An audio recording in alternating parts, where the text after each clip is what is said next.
If you haven't heard about Anchor by Spotify, it's the easiest way to make a podcast with everything that you need all in one place. Let me explain. Anchor has tools that allow you to record and edit your podcast right from your phone or computer. When hosting on Anchor, you can distribute your podcast on any listening platform like Spotify, Apple Podcast, and many, many more. It's everything that you need to make a podcast all in one place. And best of all, Anchor is totally free. Download the Anchor app today or go to anchor.fm to get started.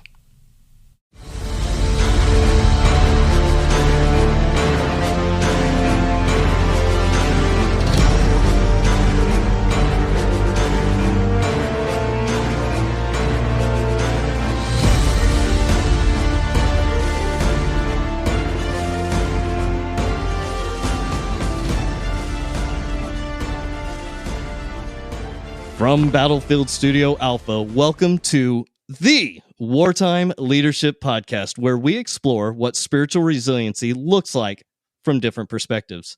We often focus on the physical, emotional, and social areas of resiliency, but too often we neglect the spiritual pillar. Now, this looks different for everyone. We will be exploring what spiritual resilience looks like in the lives of our guests, who are people from all different walks of life. I'm your host, Nathan Coy, and today's guest is a wildly entertaining storyteller, actor, and author of the #1 best-selling book, The Power to Speak Naked, Tyler Foley. How you doing, sir? I said Foley. Oh, I'm doing good, Nathan. Yeah, no, I'm looking forward to this conversation, despite the fact that, as you and I had discussed earlier, being my full Canadian self took a puck to the throat this morning and has given me this wonderful kind of bedside pillow talk voice. I mean, so it's I'm very looking soothing. forward to our conversation. Very soothing. It's funny because I've had the opportunity and privilege to work with Roger Love, who is like the world's top ranked vocal coach. And, he works with the guys on like The Voice and stuff like that.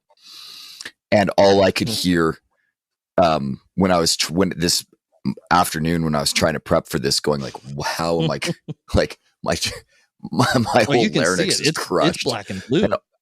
I got a wicked puck sized bruise right on my Adam's apple.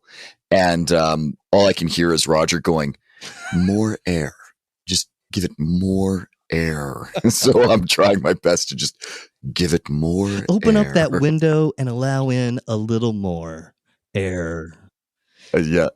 Hey. Yeah. So, we're definitely running in the bass register. Yeah, I actually told him earlier to Tyler, I was like, hey, I don't think anyone is actually going to believe that it was you because we don't use video. So this is going to be interesting.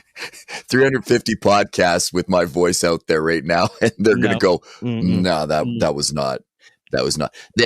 To your credit, though, at least they're going to get the cadence. They'll be like, well, that sounds like something he would say. It kind of sounds like what he would sound like if he had laryngitis. We'll give it a bye this time. But only because he's plugging The Power to Speak Naked. And so it's got to be Tyler. Who in their right mind would push somebody else's book? Come on. Seriously. That's right. Hey, listen, folks, this is just a taste of what this episode is going to be all about. And I am super excited. I'm super stoked. But before we get going any further, we got to do something. 5 simple questions. And these are quite simple and random, as produced from my random generator, which Tyler and I've already talked about, that has gotten me in trouble more than once. More than once, and that's okay. Tyler, what is your most used emoji? It's actually not an emoji.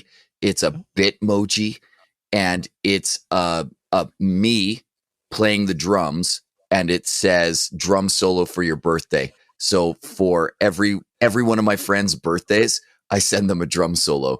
And friends is in loose quotes because that goes out to people who have friended me on Facebook. So people I've never met, Facebook will be like, it's so and so's birthday, and I'm like, happy birthday, Nathan! Drum solo for your birthday. And it is easily my most. Guess used, who's getting emoji. a friend request from me later? October 10th. That's you right. just remember that date. It's locked in. That'll be easy because it's 10-10. Very easy. Thank you for actually thinking of that. Now, do you have any pet peeves? Yes. When, and this is a recent one too, when content producers on YouTube use AI voiceover and don't check their pronunciations. Like, it drives me insane because, again, full Canadian maple syrup coursing through my veins. I watch a lot of hockey videos, and I've noticed that there's a whole bunch of content creators that are pushing videos right now that absolutely butcher common names. I heard just name the greatest hockey player ever. Yeah. Pronounced Gritsky, like grits, like Southern grits, Gritsky. I wanted to shoot this AI. Biggest pet peeve right now. Do your homework. Check your quality. I would have to say that definitely qualifies. Plus, you all couldn't see how excited he was getting telling me that. Hey, and I'm actually super stoked because I just introduced my son to hockey. We went to our first hockey game together last week. So now I'm going to talk to him and be like, hey, have you ever felt what it's like to take a hockey puck to the Adam's apple? Yeah, let me introduce you to somebody who does. Yeah. Hey, what is the craziest scene or event that you have ever witnessed? Oh, we need to put like one of those graphic warnings for your listeners that this is this could be a trigger. Ready? This is a trigger. You've been warned. This is graphic. This is horrific. It was a fatality. It was gross. I actually watched a guy walk through a propeller and liquefy himself. Okay. I have some questions. Follow up, please. Where was this? This was on the ramp at Pearson International Airport. And was it by accident? Oh, absolutely. My goodness. Yeah, he was running to get a chalk and didn't realize that the number one engine was going. Wow, and being active duty Air Force, like that's you know like exactly what I'm talking about. Oh yeah, no, and that's the thing. He was a trainee, new to the job. It was actually his second shift on the ramp. He'd been in training for 3 to 4 weeks at that point, and yeah, it was awful. This episode absolutely was awful. Not made for children. What was your favorite toy growing up? Transformers and then Lego in that order. Ooh, okay. Which Transformer was your favorite? So my favorite was Galvatron, because I couldn't get Megatron. So I wanted Megatron. That was all I wanted as a kid, was a Megatron. And I asked for Megatron for Christmas, just after the movie came out. And Hasbro was trying to like ruin childhoods by transitioning away. And like they killed off Optimus Prime and tried replacing him with Magnus. And I actually got that too, like because he was the car carrier. And I was like, no, this is not Optimus. This is a white Optimus. This is not right. Go away. And then I got Galvatron from my mom. And I didn't want my father passed away when I was 6, and mom was trying to make Christmas special for us when I was 7. And so that's when I got this Galvatron. I didn't want to break her heart. So I was like, oh, but it's not what I wanted. But I'll play with it. And then the more I played with it, I was like, no, you know what? Galvatron's not too bad. I could do this. I remember whenever they actually had the one that actually transformed into the gun. Oh, geez. Yeah. I got in so much trouble with that thing. Oh yeah, and that's all I wanted. It's all I wanted. But yeah, no, couldn't get Megatron because he transformed into a gun. So I had to get Galvatron, who transformed into a laser, but it wasn't the same thing. I was like, no, this is not what I asked for, but whatever, we'll grow to love him. All right, final question. Exactly. I'll accept you, Step Transformer. I'll accept you. Bought at Ross in the bargain bin. Okay, just so anybody that knows, Ross is actually okay, never mind. It's cool. You'll get the point. Hey, final question.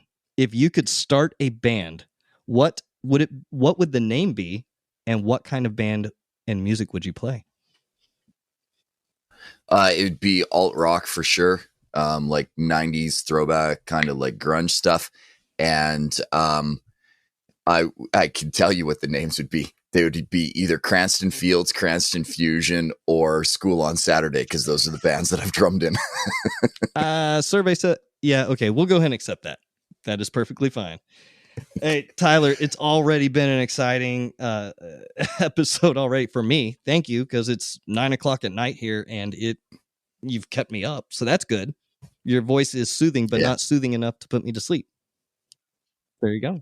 That's right. Just enough edge, just enough scratch to keep you going, but enough to keep you calm. Man, okay, you need to record some episodes now for or commercials for other people right now in this state. Again, with air, with a little bit of air, as Roger Love told me, a little bit of air, and we'll just put some air into that voice of yours, Tyler, and we'll get you going. This is like, I feel like Casey Kasem. These are the smooth sounds of alt rock for you and your listeners at home. KTOK 94.7, The Edge. Hey, Tyler, walk us through your background, brother. Like, take us as far back as you want to go. Kind of just bring us through your history, your back all the way through Hollywood up to now. And Fassini said, go back to the beginning, and this is where we got the job. So this is the beginning.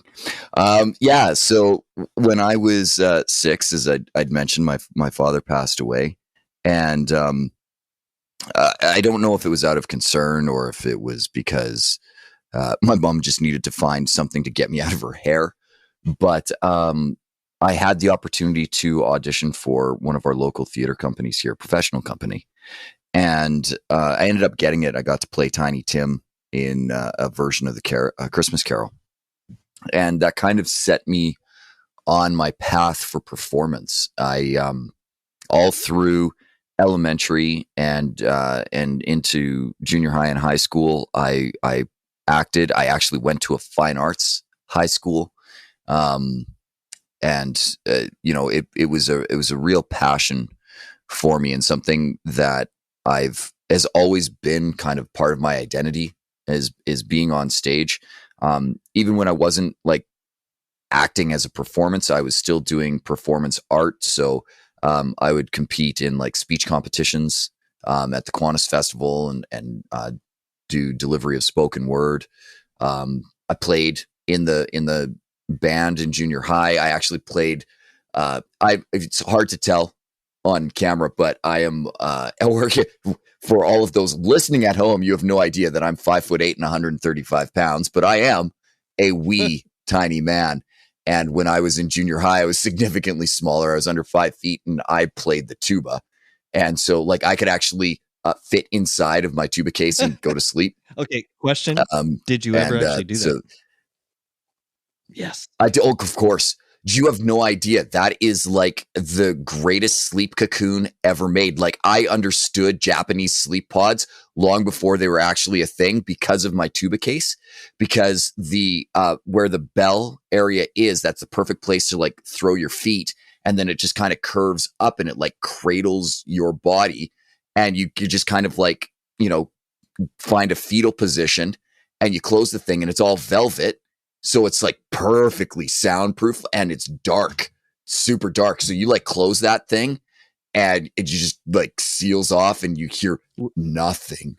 And it was honestly, it was the greatest place for me to catch cat naps. I'd like recess. Everybody else was out playing basketball. I was catching a nap. Where's Tyler? I don't know, but he left his instrument out. Yeah, yeah. Well, and the worst part is once when I shut it, the latch actually flipped partially shut and I couldn't get out right away. I like had to like rock it and like bump it and get it out.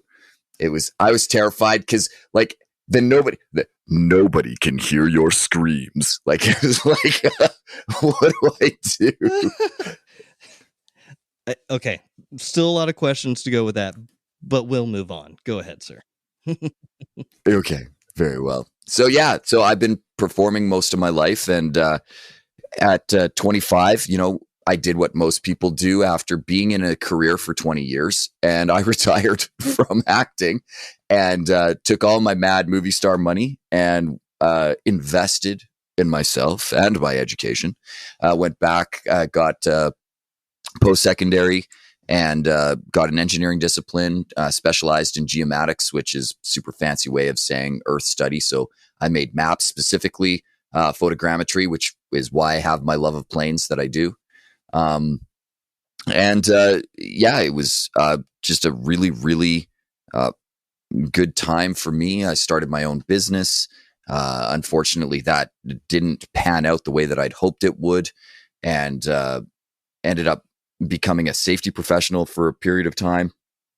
Technically still have my National Construction Safety Officer designation, and I do maintain it as part of a consulting practice. But I found over the last 5 to 7 years, I'm doing less safety and now training people more on public speaking, because I'd found that was the big disconnect with safety. Was a lot of people, right? Like safety meetings are boring. They're an invitation to a lobotomy and nobody wants to go. Concur. Yeah, except for mine. And I had a whole bunch of people who would come and be like, how did you make that interesting? I'm like, I don't know. And so I started writing it down, and then I started advising executives on how to, be better as far as leadership comes from a presentation standpoint. Because a lot of people will go to Toastmasters and think that they can give a speech, and they can't.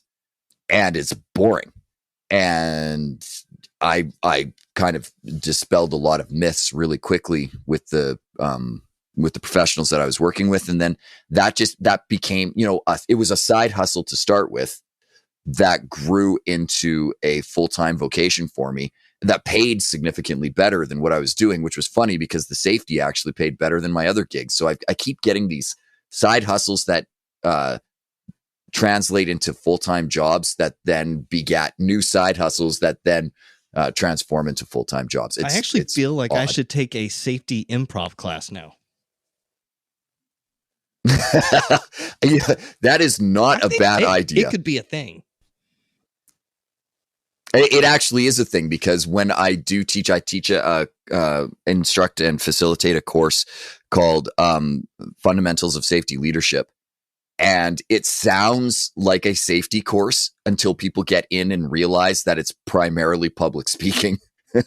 It's kind of like this ninja trick where we're like, ha, smoke bomb, and now you're stuck here.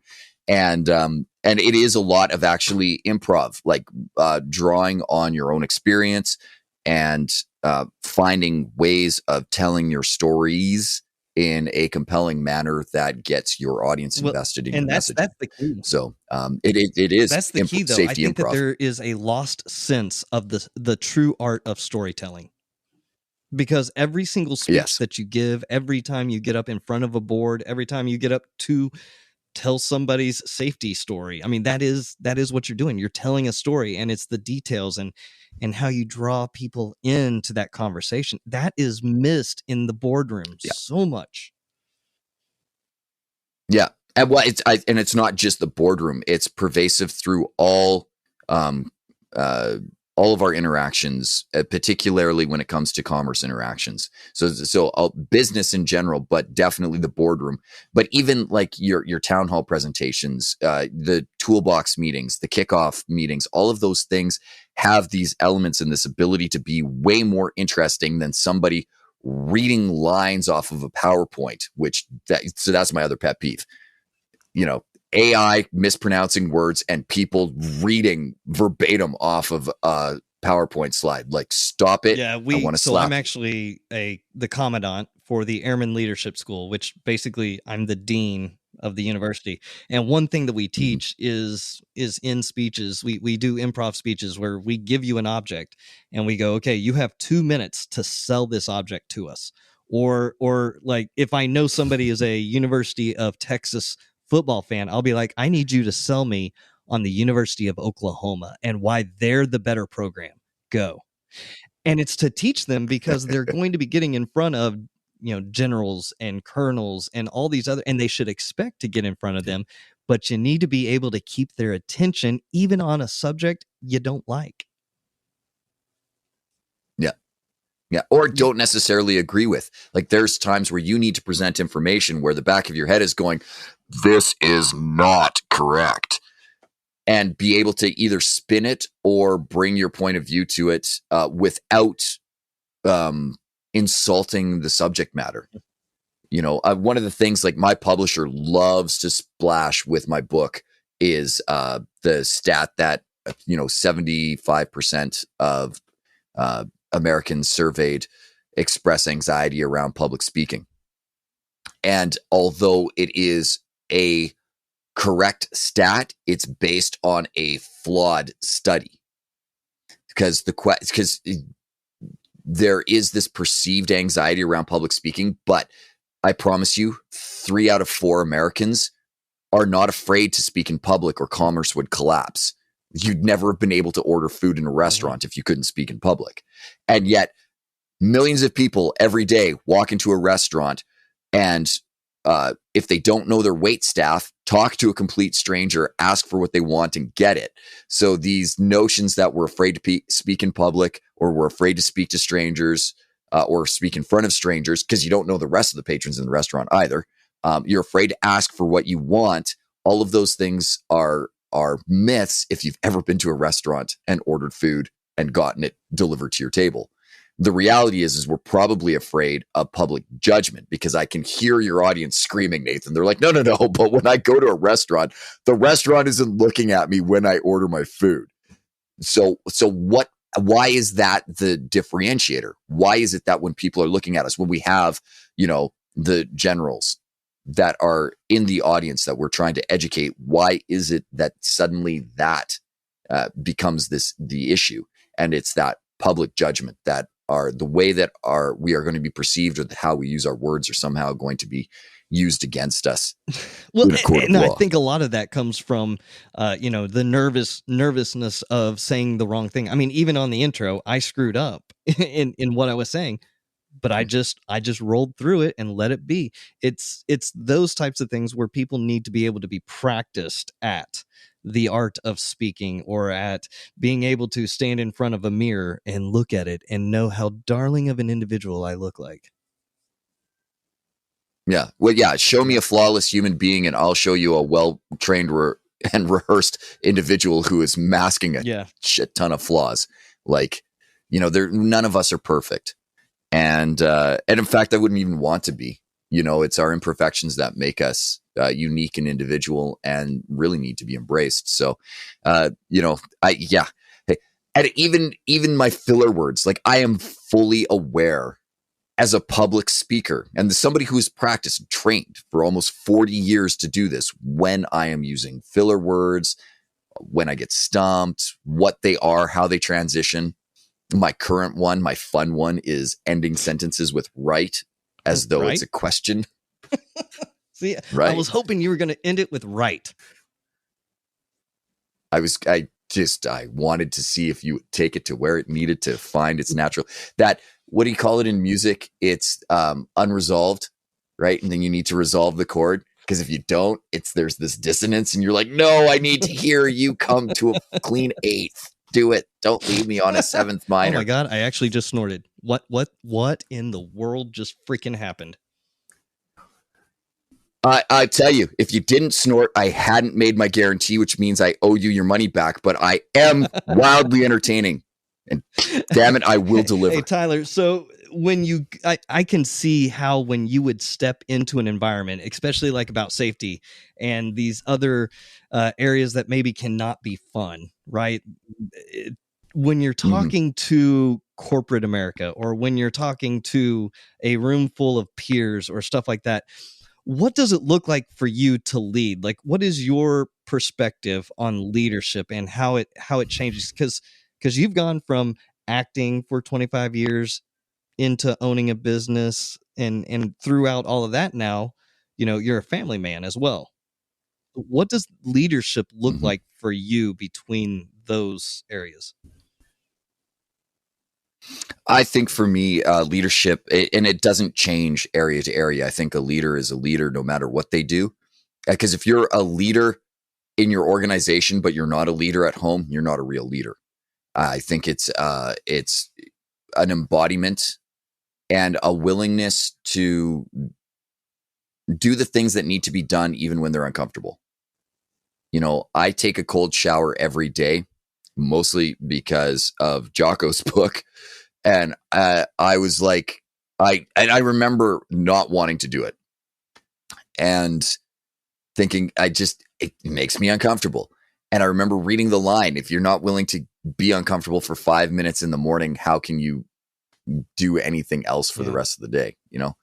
And so I was like, well, that's a dare. Fine then. Take your damn cold shower. And I did. And I still hate it. I've been doing it habitually since my birthday, 2018. So we're coming up the 5th year that I've been doing it. And I still hate it.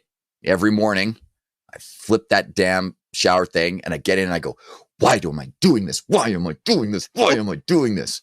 But then I remember, well, if I can't do this, what else is it that I'm delaying or putting off or can't do? And it really solidified because I'd read that book and then I heard Tony Robbins talking about it. And then I heard, what's his, Wilf Hom, or is that how you pronounce it? I can't remember. I saw, my wife was watching, no,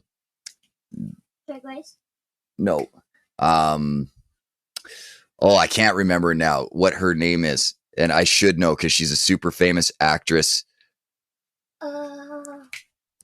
And anyway, my wife was watching her TV show, and Wim Hof, I'm pretty sure is his name, was on there talking about cold plunges. And so it was like this continued theme for me of like, all these people were like, it's so good for you. It's so good for your health. It's good for your mental health. It's good for your physical health. You got to do this thing. So I was like, fine, I'll do it. And now I'm stuck doing it, but I hate it.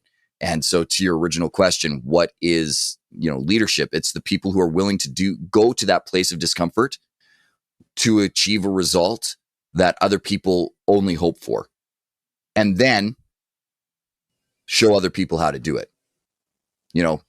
You are the one to blaze the trail, but then Sherpa the people along. And to me, that's always kind of been my mentality. I want to be the Sherpa.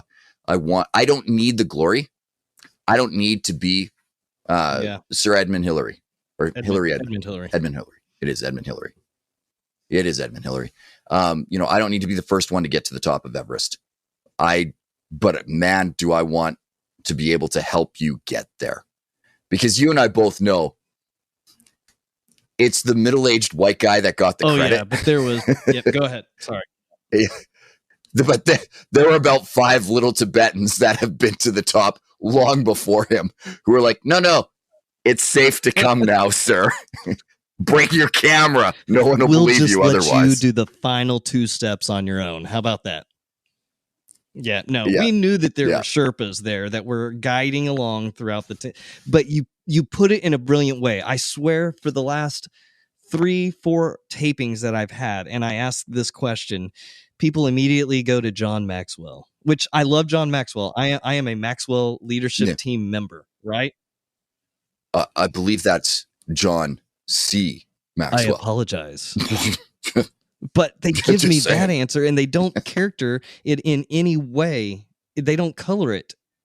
They try to go off of this is what this is, and that's it. And you put it in a very unique way because you personalized it, and you put it into the point of, I'm willing to do the uncomfortable things. And that is great, because that's what we're missing a lot of in the leadership positions, is taking that standard, but then coloring it a little bit different. Well, and I think too, the key is not just doing the thing that's uncomfortable, but then helping other people along, because otherwise you're just a lone wolf doing a lone wolf thing. And if you're not bringing your pack along with you, you're not a leader. So you need to it's one thing to have the vision. It's another thing to have the tenacity to see that vision through. But it's another thing to do that with the help and support of people who want to help. They're and there support you. for the mission because of you. Yeah. Because of you. And if you don't have that, then you haven't quite reached that leadership skill yet. You are a leader, but you may not have leadership. And you can have two different things. Absolutely, 100%. And one of those aspects of leadership has to do with the resiliency, which is kind of where this podcast is focused on in a large part. We talked a little bit before the show, and I kind of explained the fact that in the Air Force, in the military, we have 4 tenets of resilience. The 3 that are easy: mental, social, and physical. Those are easy because we're easily able to be drawn to other people in one way or another in that capacity. This podcast started because of the spiritual pillar, because people were afraid to have that conversation about what it looks like to them, because they were afraid of offending other people. And it shouldn't be that way. It should be a 2-way conversation like you and I are having right now on what that looks like. So if you don't mind, Tyler, what and how would you define spiritual resilience, but then also how does it manifest in your life? Well, as you'd pointed out, I actually think it's the key pillar. And I know it's funny because pillars are supposed to be even, but for me, I don't think you can have the other 3 without the spiritual. You talk about mental resiliency and physical resiliency. Like whenever you hear somebody who's trying to be resilient in one of those 2 particular areas, and what's the term that you always hear? You just got to dig deep. You got to dig deep. You got to find it within yourself. And these terms, all of those terms are synonyms for a spiritual belief and finding that. And I think one of the reasons that it's so hard for people to discuss is because there's a misperception between spirituality and religion. And I think because the 2 are linked inextricably, that it's hard for people to separate the 2. And you can be spiritual without religion, and you can be religious without spiritualism. Like it is very, very easy. And when you find that real happiness and true understanding is when you link the 2 and you can become at peace with the 2 together. But I think that's why it's so hard, because I know some very, very devout religious people who are lacking spiritualism. And I know some incredibly spiritual people who are lacking the organized religion. And I know people who have both, and I know people who have neither. And the ones that I'm always in admiration of, and I aspire to be, is the people at that top who have the spiritualism along with the religion, who are trying to tie in an understanding of why we are and how we can dig deep.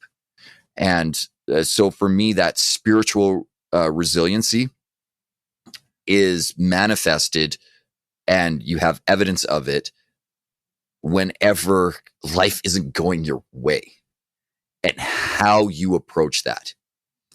My favorite saying is not mine. I don't even know that it's Tony Robbins, but he's the one who says it the most, right? Life happens for you, not to you.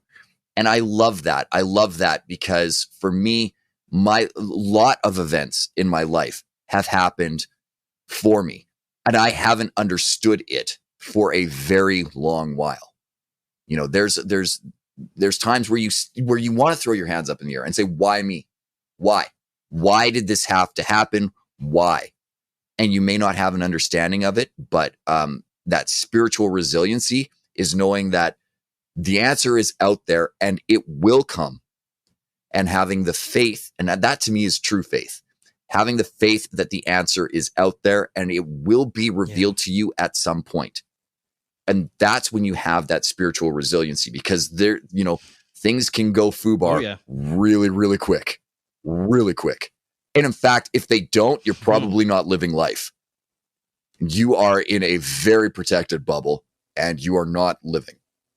And understanding that things are going to go off the rails, things are not going to go the way that they are planned, and how you react to that is the definition of spiritual resiliency, and further an indicator of your leadership potential. I don't think that people fully understand that you can't be prepared for everything. You can prepare the best you possibly can, but until you've gone through something, you don't know how you're going to react.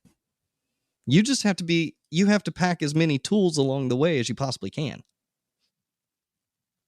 Well, and even if you've experienced it, you still don't know how you're going to react. You know, like I've witnessed horrible things in both a few of my vocations, and particularly now as a safety consultant and somebody who is expected to come and show up and do investigations on, some very unpleasant things where people's lives have been either drastically altered or lost. And, the incident that I witnessed on the ramp profoundly changed me. I didn't work on the ramp a day after that. It was not a place I was going to be, but from that, I got on to the safety committee. I really started to this beginning kernels of a safety career before I'd ever even contemplated a safety career. It was kind of that beginning catalyst of getting into it. And then, you can go by and you can see similar things and life will be fine. And then all of a sudden you'll get like a weird trigger event. Like I had to do an investigation in November of last year. So very, very recently. And it was a crane tip. We had a crane operator who was, the company that I was consulting with had a crane operator, subcontractor, who was lifting two gentlemen in a basket at height, and about they're probably 60 to 70 feet in the air, suspended, and they're doing work at height. And the operator was operating outside of the crane's limits. The crane tipped. These two guys went down, and they were hurt very, very bad. And as part of the investigation, we're going through, we're picking up all of the evidence, taking pictures, doing all these things. And one of the things that I had to collect was these guys' harnesses. One of the harnesses was just soaked in blood, absolutely soaked, because the guy had a lot of penetrating lacerations and upper chest areas. So there was a lot of bleeding. And it was weird. It was the smell. And there's very few people who know what I'm talking about, but the people who do know exactly what I'm talking about. It's that thick iron smell. And it's just, it's unique. There's nothing like it. And dried blood is dried blood. And there's a lot of it. And I remember smelling that. And then I was instantly back at the plane. And because when that guy aerosoled, because that's what he did, it was the world's worst magic trick, right? 1 second, there was a dude. And then the next second, there was no dude. And there was like a single steel-toed boot at the bottom of this prop. And just a white fuselage that had been stained pink. And it was gross. And that's all I could smell because it got into the air, right? Like it sprayed everywhere. It was gross. And so this smell hit me. And then I was like right back there. Now I've done a couple of different fatality investigations. I've done other investigations, blood has been around, like it's not a thing.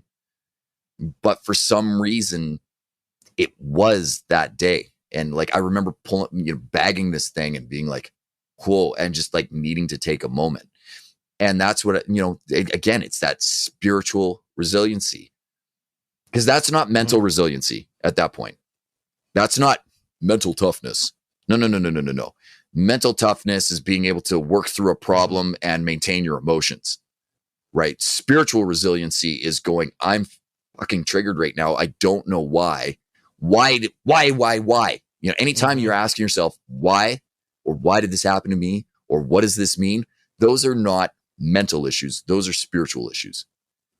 And being able to identify and understand the difference, which is why I say that you need to have that spiritual component to be able to tackle Robert the mental and Party, physical. who was a guest on the show, he and I have become really, really close. LinkedIn, he's really good because he texts me a lot on LinkedIn, but then he'll, like, every fifth message, he'll make it a voice message, just because it adds a sense to that. But he talks about spiritual resiliency in the form and it kind of is similar with what you're saying, and how you can define between the differences is that spiritual resiliency is kind of like not just being able to make it through something, but being able to catapult beyond what you thought possible.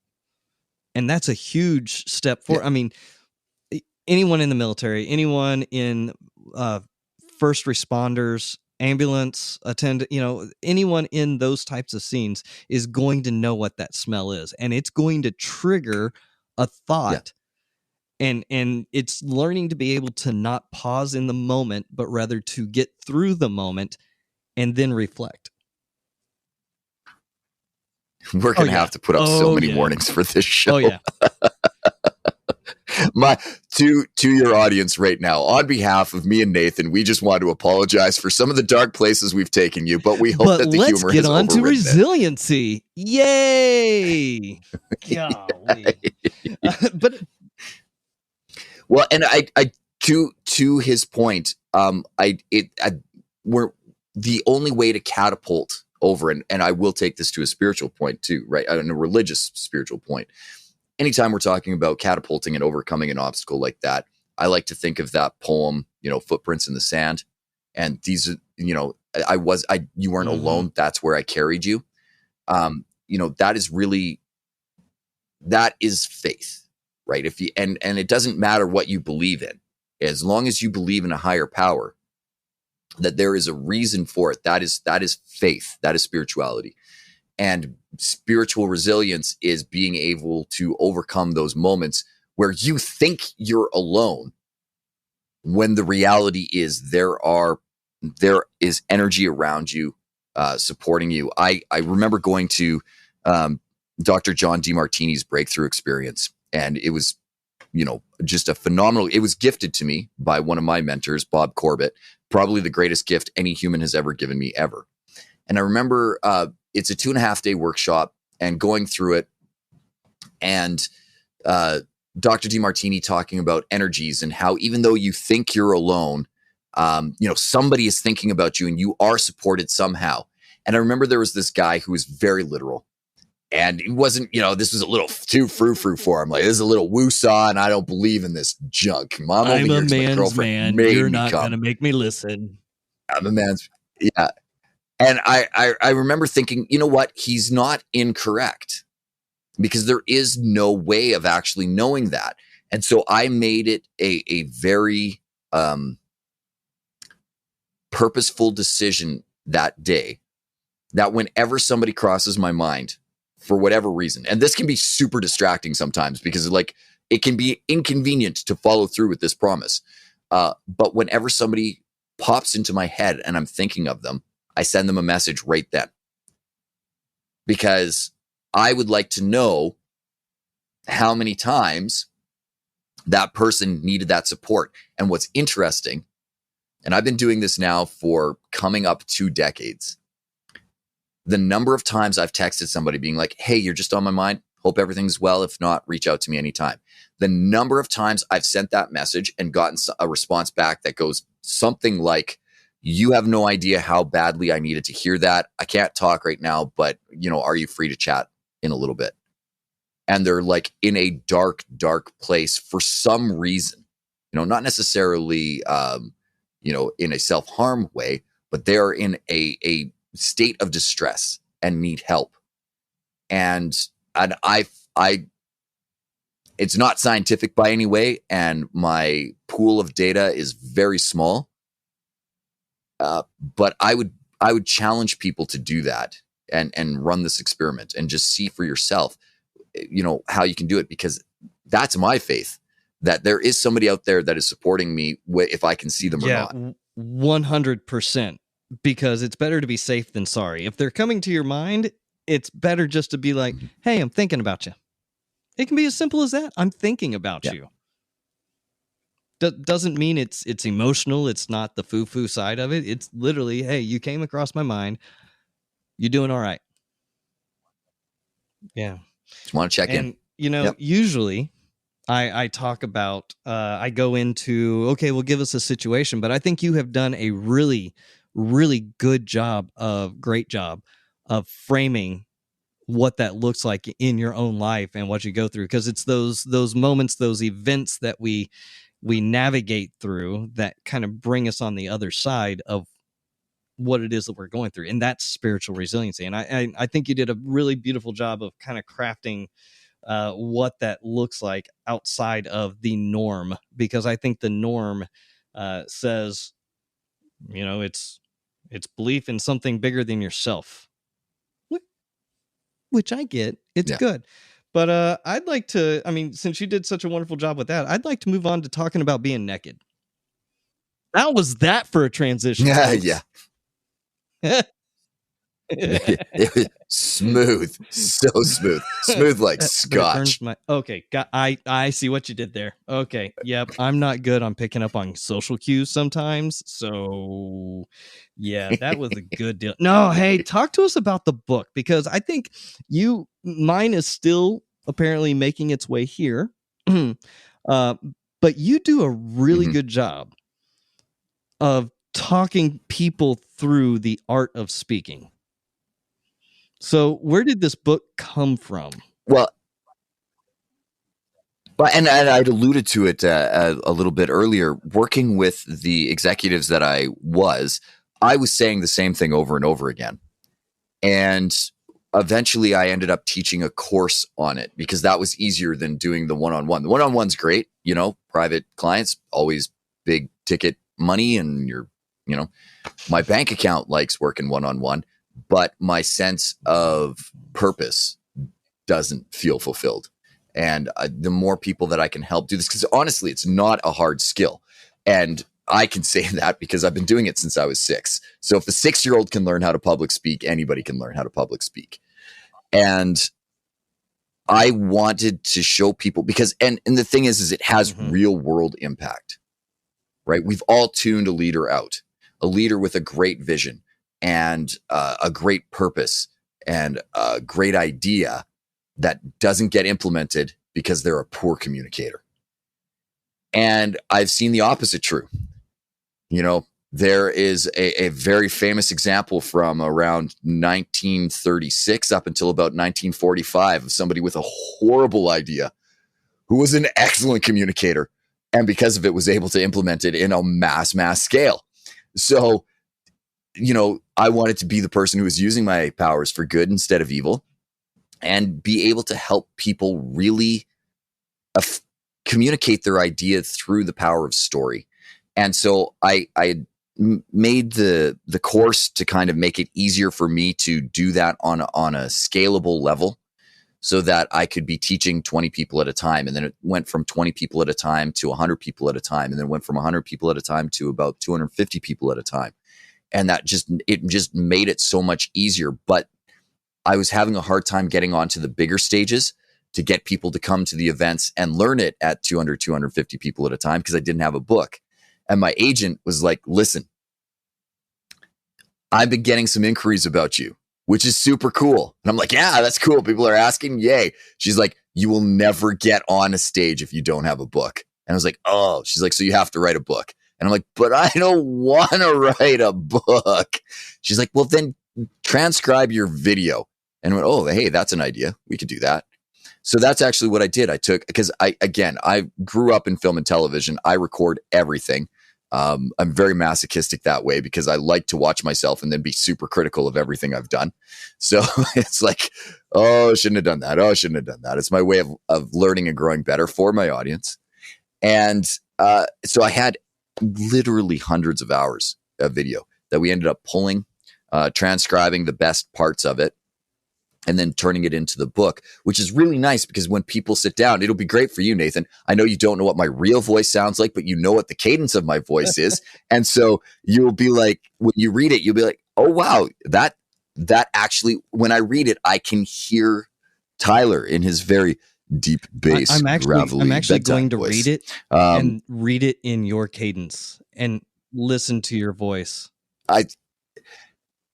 but the thing is it's punctuated in my cadence because I literally spoke my book and to my own horror too, because I've read my book and my editors did a really good job of cutting out my filler words, but they did leave in occasionally. I will start a sentence with so this is where we go from here, right? And so they're in the book. The number of so's that are in the book, I'm like, oh, could we have? And they're like, no, that's your voice. That's how it is. We're going to leave it in. I'm like, but it makes me sound like an idiot. They're like, no. You sound smart. It makes you read like an idiot. And I'm like, right? Thank you, Nathan. See, if anybody didn't get that joke, you just need to rewind to about the 12-minute mark and then come back to this and you'll be laughing your hat. It'll be good. So I did it right there. It's painful for me to read my book, but so many people have come up to me and been very appreciative of the language that's in it because it's really accessible. And I tried to I downloaded 35 years of experience into the book. And I put my all into it. And the thing is that the reviews say the exact same thing. They read the exact same way as to this. It's very simple. It's a simple it's simplifying a complex thing for me. You make it very personal. People take it as a personal journey for themselves. And it's great because, you read the ones, it helped me professionally, it helped me personally, it helped me. And one individual actually walks through almost the entire thing, just giving the outcomes of what they got. And it seems like you have simplified a complex thing for people. Well, and that was the main goal, right? Because it doesn't need to be complicated. And that's been my philosophy on a lot of things. So both my safety consulting career, when I was really running with that, safety doesn't need to be complicated. There sometimes need to be complex solutions to make a job safe, but that doesn't mean that safety itself needs to be complicated. And the more you complicate it, the harder it is to implement, the harder it is for people to actually do, which makes it less safe. So if you can't make safety simple, your safety system is broken. And if you can't make your training, whether that's public speaking or safety or just, your job apprenticeship, you can't make that simple, you're not training well. The more complex the system, the more complex the idea, the more abstract the idea, the more simple you need to make that instruction. And that was always my goal with the book, was to make it accessible to everybody so that it was easy to understand. I didn't want to give something that was high-end theory. I wanted you to be able to pick up the book, read a chapter, and then implement those ideas. Or even read a page and implement that idea. Small, right simple goals that you can implement for yourself throughout your day. And that's exactly the way I'm going to take it away, is that, okay, what can I do today to accomplish this? Simple as that. Hey, Tyler, do you have any final words for our listeners as we exit out of this? Yeah. So for anybody who's listening, and particularly because, I know we were talking about resiliency and how that can lead to leadership. And we did touch on, how leadership is often the person who has the ability to do a thing that most people would deem uncomfortable, even if it makes themselves uncomfortable, and do it anyway. Usually the most uncomfortable thing for us to do is to be honest with ourselves.